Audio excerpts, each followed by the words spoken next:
Hello, and welcome to today's episode of What to Read Today. So, apologies, I really have been extremely busy in the last couple of weeks, so I haven't brought you any of the exciting books I have been reading. So, I will start by saying the book I'm about to introduce to you today on what to read.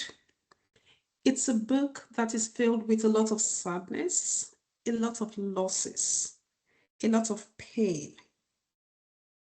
Let me paraphrase by saying, if some of these topics that has to do with the loss of children, the loss of a father, the loss of pregnancy, physical abuse by a partner, sexual abuse, if these sort of topics you find very difficult to hear, I think you need to stop watching this video.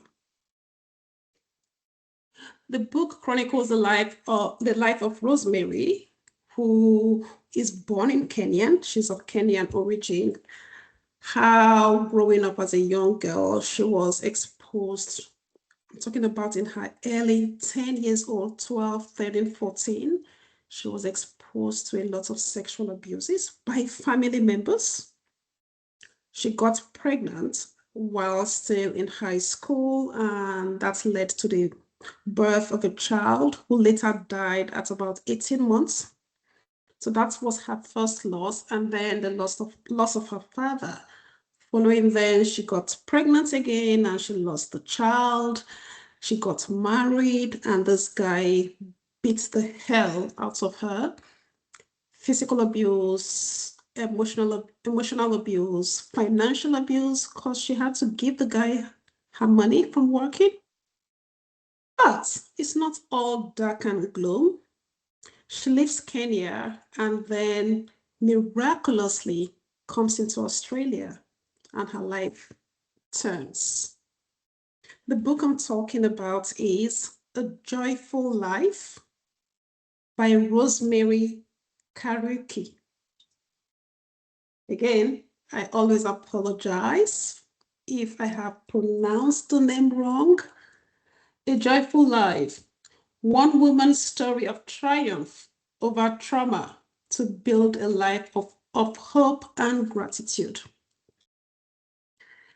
This is Rosemary's true story of all the losses and pain she had to undergo while as a child, as a teenager, even as an adult living in Kenya.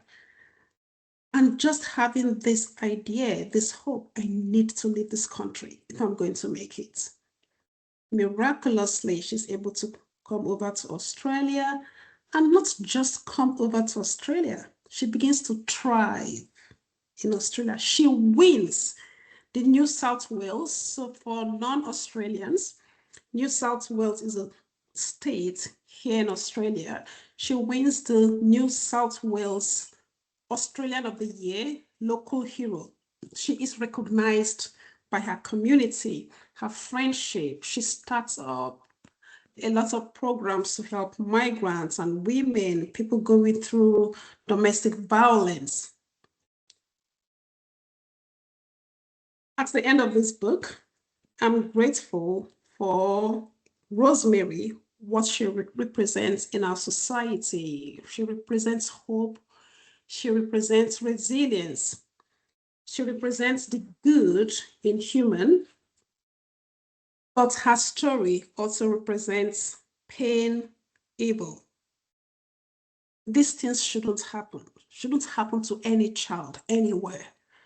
So if this sort of story, I wouldn't say resonates with you, it shouldn't resonate with anyone, but if this sort of story is something you've got the stomach for to read and see how someone is able to go through all of this pain, all of this sadness, and still retain her joy, her peace, and shares that with the rest of her community, then this is a book I did enjoy reading it.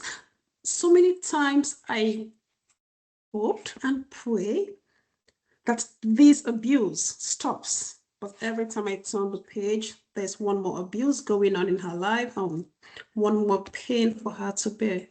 So that's what we have on what to read today. I do hope if you're up to it, grab a copy and let me know in the comments section. Until next time on what to read, keep well, keep reading. Take care.